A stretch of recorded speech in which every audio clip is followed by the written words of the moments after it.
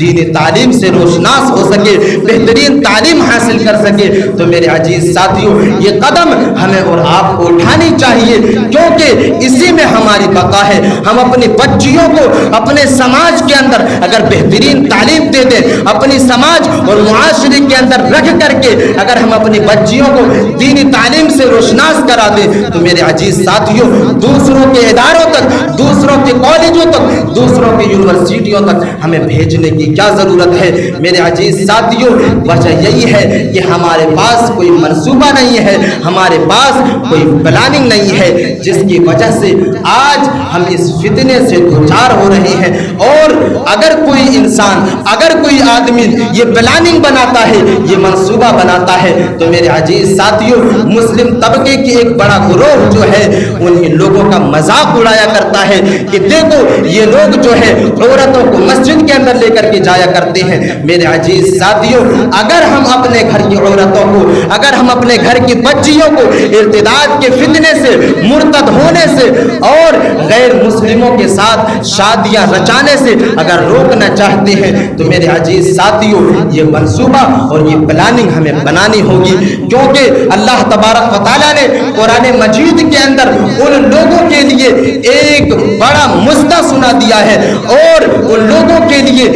جو ہے اللہ تبارک و تعالیٰ نے آیت کریمہ نازل کر دی ہے کہ جو لوگ ایمان لے آنے کے بعد اگر کوئی انسان مرتد ہو جاتا ہے, اگر کوئی آدمی کافر ہو جاتا ہے, تو اس انسان کی ساری نیکیاں جو ہے وہ تباہ و برباد کر دی جاتی ہے. اللہ تبارک و تعالیٰ قرآن مجید کے اندر یوں ارشاد فرماتا ہے, ان الذین کفروا وماتوا وهم کفار فلن يقبل من احدهم ملء الارض ذهبا ولو افتدى به اولئک لهم عذاب الیم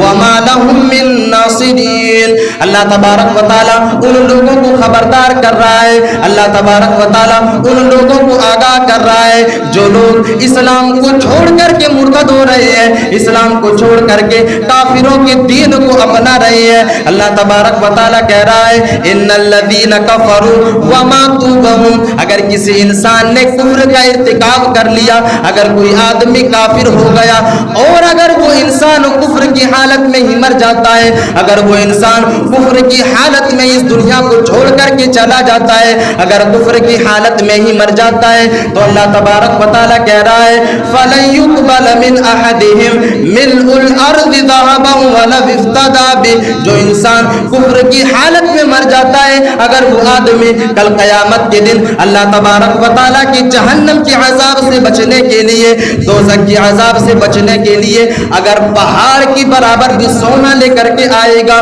تو اللہ تبارک و تعالیٰ اس پہاڑ کے برابر سونے کو بھی ٹھکرا دے گا, اس کے پہاڑ کے برابر سونے کو بھی انکار کر دے گا, اور اللہ تبارک و تعالیٰ قبول نہیں کرے گا. اللہ تبارک و تعالیٰ کہہ رہا ہے فَلَن يُقْبَلَ مِنْ أَحَدِهِمْ مِلْءُ الْأَرْضِ ذَهَبًا وَلَوِ افْتَدَىٰ بِهِ أُولَٰئِكَ لَهُمْ عَذَابٌ أَلِيمٌ. اور یہی وہ لوگ ہیں جس کے لیے میں نے دردناک عذاب تیار کر کے رکھا ہے, جن کے لیے میں نے ایک بڑا عذاب تیار کر کے رکھا ہے. جو لوگ ایمان لے آنے کے بعد, مسلم گھرانے میں پیدا ہو جانے کے بعد جو لوگ کفر کا ارتکاب کر لیتے ہیں, ایمان لے آنے کے بعد پھر سے کفر کا ارتکاب کر لیتے ہیں, یعنی اسلام سے پھر جاتے ہیں, مرتد ہو جاتے ہیں, اللہ تبارک و تعالیٰ کہہ رہا ہے کہ یہی وہ لوگ ہیں جن کے لیے ہم نے عذاب علیم کو تیار کر کے رکھا ہے. وَمَا لَهُم مِّن نَاصِرِينَ. پھر اللہ تبارک و تعالیٰ اسی آیت کریمہ کے اندر اور ایک ڈراؤنے عذاب کی طرف جو اشارہ کر رہا ہے, اللہ تبارک و تعالیٰ کہہ رہا ہے کہ جب ہم اسے دردناک عذاب جہنم کے اندر دیں گے,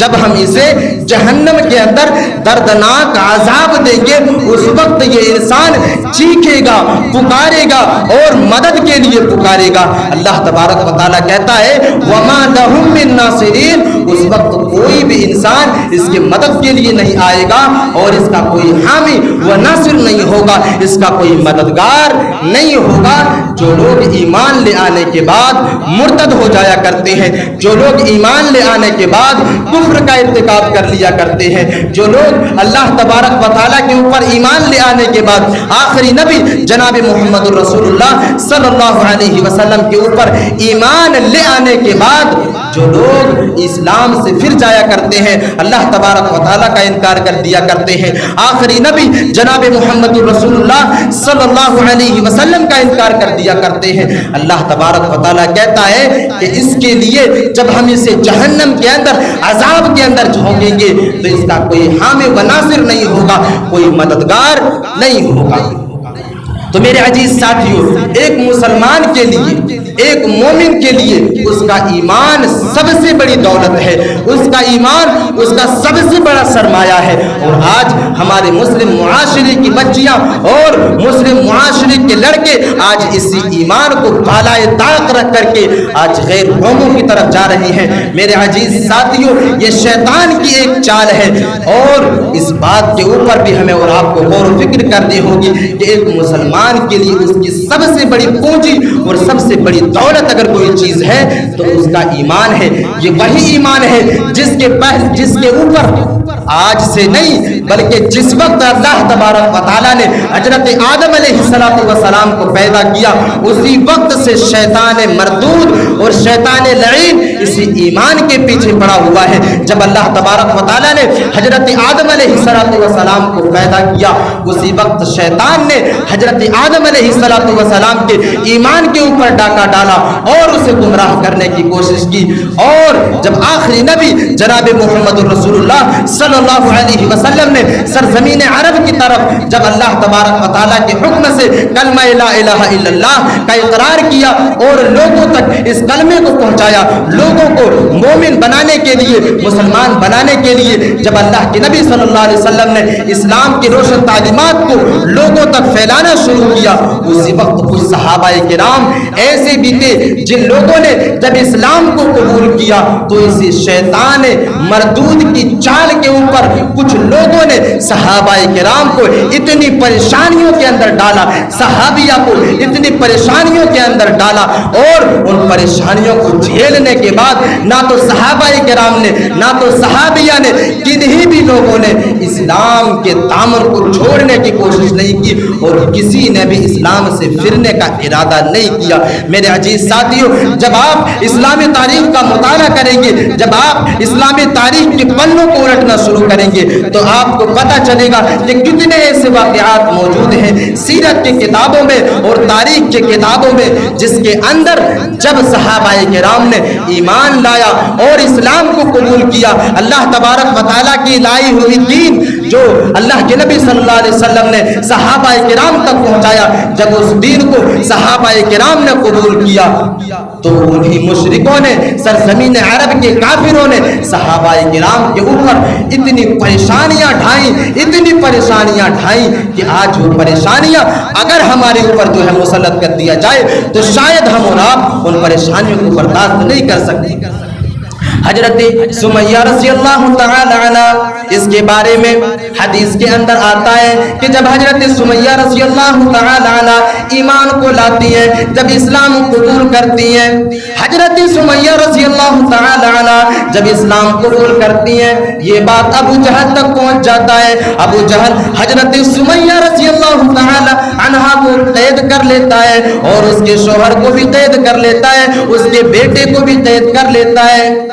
میرے عزیز ساتھیوں، ابو جہل حضرت سمیہ رضی اللہ تعالی عنہ کو لے کر کے ایک جگہ پر چلے جاتے ہیں، وہیں پر اس کے شوہر کو بھی کھڑا کر دیا جاتا ہے، وہیں پر اس کے جوان بیٹے کو بھی کھڑا کر دیا جاتا ہے، اور ابو جہل حضرت سمیہ رضی اللہ تعالی عنہ سے کہتا ہے کہ اے سمیہ، اگر تم یہ چاہتے ہو کہ تمہارے جوان بیٹے کے سامنے، تمہارے شوہر کے سامنے تجھے برہنہ نہ کیا جائے، تمہارے شوہر کے سامنے جو ہے تمہیں جو ہے ذلیل نہ کیا جائے، تو اے سمیہ تم ایمان سے پھر جاؤ، تم ایمان کو چھوڑ دو، اللہ تبارک و تعالیٰ کا انکار کر دو، آخری نبی جناب محمد رسول اللہ صلی اللہ علیہ وسلم کا انکار کر دو۔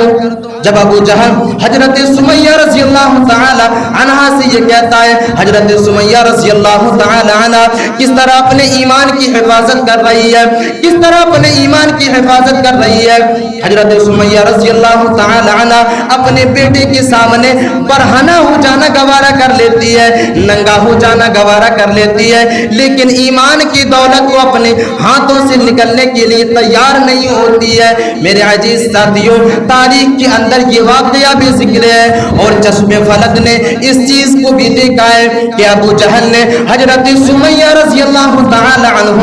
عنہا کو جو ہے قتل کر دیتا ہے۔ میرے عزیز ساتھیوں، اس ایمان کی دولت کو بچانے کے لیے، اس ایمان کی پونجی کو بچانے کے لیے حضرت سمیہ رضی اللہ تعالی عنہ قتل ہو جانا گوارا کر لیتی ہے، اپنے جسم کو دو حصوں میں تقسیم کروا لینا گوارا کر لیتی ہے،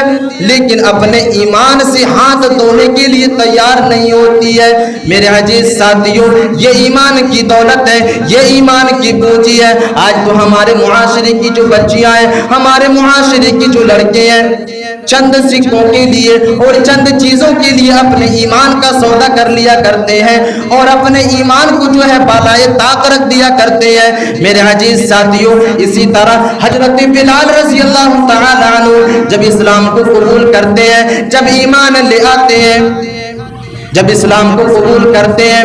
یہ بات امیہ بن خلف تک پہنچ جاتی ہے۔ امیہ بن خلف حضرت بلال رضی اللہ تعالی عنہ کو قید کر لیتے ہیں، اور قید کرنے کے بعد اسے تپتی ہوئی ریتوں کے اوپر لٹا دیا جاتا ہے، اسے تپتی ہوئی ریتوں کے اوپر لٹا دیا جاتا ہے، اور اس کے سینے کے اوپر ایک بھاری پتھر رکھ دیا جاتا ہے تاکہ وہ ہل نہ سکے۔ میرے عزیز ساتھیوں، اتنی اذیت دینے کے بعد، اتنی پریشانیاں اس کے اوپر ڈالنے کے بعد امیہ بن خلف کہتا ہے کہ اے بلال، یا تو اسلام سے پھر جا، یا تو اللہ تبارک و تعالیٰ کا انکار کر دے، یا ایسے ہی تڑپتے ہوئے مر جا۔ میرے عزیز ساتھیوں، تصور کرو کتنا پختہ ایمان اللہ تبارک و تعالیٰ نے ان لوگوں کو عطا کیا تھا، ان لوگوں کو دیا تھا، صحابہ کرام کو دیا تھا۔ تاریخ کے اندر آتا ہے، حدیث کے اندر ذکر کرتے ہیں کہ حضرت بلال رضی اللہ تعالی عنہ اتنی پریشانیوں کو جھیلنے کے بعد، اتنی پریشانیوں کو جھیلنے کے بعد بھی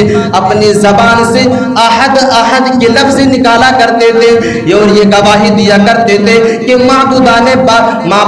حق اگر کوئی ہے تو وہ اللہ تبارک و تعالیٰ ہے، اگر کوئی عبادت کے لائق ہے تو وہ اللہ تبارک و تعالیٰ ہے، اگر کوئی سجدے کے قابل ہے تو وہ اللہ تبارک و تعالیٰ ہے، اور ہم آخری نبی جناب محمد رسول اللہ صلی اللہ علیہ وسلم کے اوپر ایمان سے بھی انکار نہیں کریں گے۔ میرے عزیز ساتھیوں، یہ صحابہ کرام کی زندگی ہوا کرتی تھی کہ ساری کی ساری پریشانیاں جھیل لیا کرتے تھے، ساری کی ساری دقتوں کو جھیل لیا کرتے تھے، لیکن اپنے ایمان کی حفاظت کیا کرتے تھے، اپنے ایمان کو بچایا کرتے تھے۔ لیکن آج ہماری حالت یہ ہے، آج ہماری حالت یہ ہے کہ ہم تو اپنے ایمان کو، تھوڑی سی پریشانیاں ہماری اوپر آتی ہے اور ہم چند سکوں کے لیے اپنے ایمان کو جو ہے بیچ دیا کرتے ہیں، اپنے ایمان کو تباہ و برباد کر لیا کرتے ہیں۔ میرے عزیز ساتھیوں، ایک انسان کے لیے سب سے بڑی دولت، ایک مسلمان کے لیے سب سے بڑی دولت اس کا ایمان ہے،